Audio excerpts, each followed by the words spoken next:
बुलाने का मुख्य कारण है कि हमने पूर्व में भी आप लोगों को इस जमीन विवाद से कुछ बाइट दिए थे। 2 दिसंबर 2023 को भी शंकर झा, प्रदीप कुमार मिश्रा, अरुण कुमार मिश्रा और उसके गुर्गे, बोलो के बुलाए, उनके गुर्गे जो है वो जमीन पर धावा बोल दिए थे। उस वक्त एसपी साहब ने तत्काल इस पर कार्रवाई की और कार्रवाई वस्तु स्थिति जानने के बाद कार्रवाई की और कार्रवाई में उनकी नापी को रोक दिया गया और उनसे कहा गया कि जब ये मामला न्यायालय में है तो न्यायालय का जब फैसला आ जाएगा तो आप उस पर आ जाएंगे जमीन पर, और ये कह करके मामला को स्थगित कर दिया गया। इधर तकरीबन एक हफ्ता पहले एक नोटिस के लिए बड़ा व्याकुल था सीओ कार्यालय की नापी की नोटिस हमको दी जाए। हमने वस्तु स्थिति से अवगत कराते हुए डीएम साहब को एक आवेदन दिया और डीएम साहब के निर्देश पर तत्काल दिन 5 तारीख को नापी होनी थी और 4 तारीख के शाम में उस नापी को रद्द कर दिया गया। और उसके बाद जो है वो नापी को अचानक से कल 9 बजे सुबह में हमको फोन आया कि ऐसे ऐसे ट्रैक्टर और 100 आदमी को लेकर के राइफल और हरवे हथियार लेकर के आदमी पहुंचा हुआ है। वही लोग थे, उसमें एक जनार्दन झा भी है, प्रदीप कुमार मिश्रा, अरुण मिश्रा, जनार्दन झा, ये सारे लोग हिस्ट्री शीटर्स हैं। हाँ, और वो लोग सब मिल करके राइफल लेकर के चला गया। मैंने तत्काल एसपी साहब को इन्फॉर्म किया इसके बारे में। एसपी साहब ने कहा थाना को कहिए या डीएम साहब से बात कीजिए। वो इंटरटेन करने के लिए नहीं तैयार थे। हमने थाने में आवेदन दिलवाया, थाना प्रभारी से बात किया। थाना अध्यक्ष ने हमसे कहा कि आप तत्काल एक एप्लीकेशन लिख के भेजें। मैंने कहा कि मैं आऊं, तो उन्होंने कहा कि नहीं, अभी नहीं आना है, आप एक दरखास्त तुरंत भेज दें। हमने तुरंत दरखास्त भेजा। जब वहां दरखास्त लेके आदमी गया तो थाना प्रभारी ने कहा कि उनको खुद बुलाइए।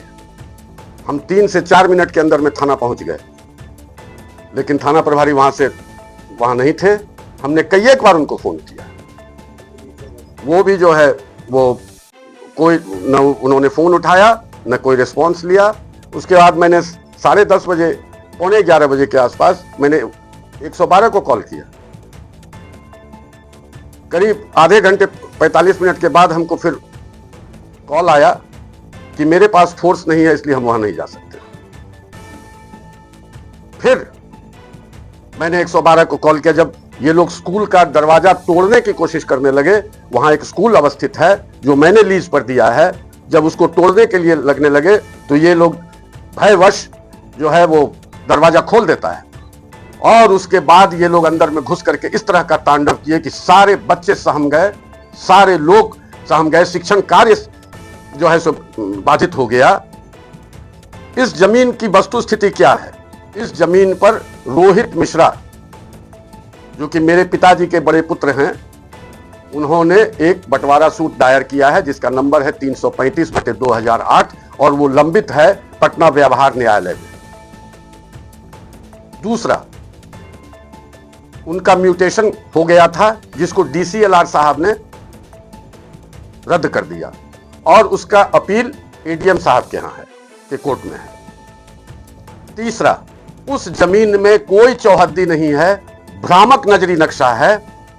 ये सिर्फ जमीन को देख करके, खाली जमीन देख करके ये आ गए और कब्जा करने का प्रयास किया। मैंने पुलिस को इसलिए इन्फॉर्म किया, पुलिस लगातार हमसे यही कहती रही कि ये सिविल मैटर है, कलेक्टर साहब से बात कीजिए, लेकिन नहीं, जमीन पर जबरन कब्जा बीएनएस के 111/2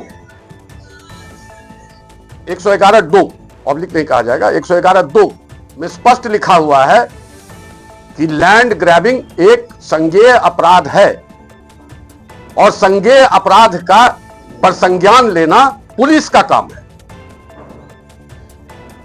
डीएम साहब को, डीएम तो ऐसे मालिक होते हैं, वो तो किसी चीज को भी जो है सो किसी में भी इंटरफियर कर सकते हैं, लेकिन डीएम साहब का यहां रोल नहीं था। यहां पर सिर्फ और सिर्फ पुलिस प्रशासन का रोल था, जो कि पूरे दिन तांडव होता रहा बीच शहर में।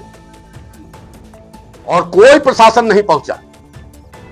दूसरी बार जब 112 को फोन किया गया तो 112 जो 3:30 बजे फिर हमको दूसरी बार 112 ने फोन किया और वो जा करके खाना पूर्ति किया कि वहां पर रुकवा दिया काम, और उसके जाते ही फिर काम शुरू हो गया। और हमने फिर 112 को फोन किया शाम के 4:30 के आसपास। फिर वो बोल रहे कि हम तो दूसरे जगह है, यहां पर जो है सो झंझट बेसी बढ़ा हुआ है, इसलिए अभी हम नहीं जा सकते। हमने कहा आप जो कर सकते हैं आप करें, हमारा काम था, हमने तो आपसे मदद मांगी है। हम किस प्रशासन के भरोसे हैं यहां? अगर मेरा जान माल सुरक्षित नहीं है, एसपी साहब का यही काम है कि हम लोगों का जान माल सुरक्षित करें।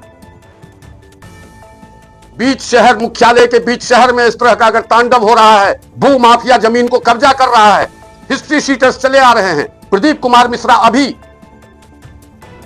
दिसंबर के महीने में जो है सो उसको बेल हुआ है मर्डर केस में, अररिया पीएस केस नंबर 371/2024 में अभी उसको बेल हुआ है। और वो बेल पर बाहर निकलते ही वो हंगामा कर रहा है। ऐसे असामाजिक तत्वों पर अगर नहीं रोक लगा सकते हैं एसपी साहब, तो हम लोग किसके भरोसे हैं? और सरकार कैसे कहती है कि हम सुशासन में हैं? ये कौन सा सुशासन है जहां पर कि कोई भी जमीन, किसी की भी जमीन, किसी को कोई जाकर के घेर लेगा? भूमाफिया प्रवृत्ति का शंकर झा का इतिहास है, यह जांच का विषय है। शंकर झा का इतिहास है कि वो हमेशा विवादित जमीन खरीदता है और उसके बाद वहां पर हंगामा करता है। इतना ही नहीं, जो अररिया पीएस केस नंबर 371 मैंने कहा है, उसके सुपरविजन रिपोर्ट में डीएसपी साहब ने लिखा है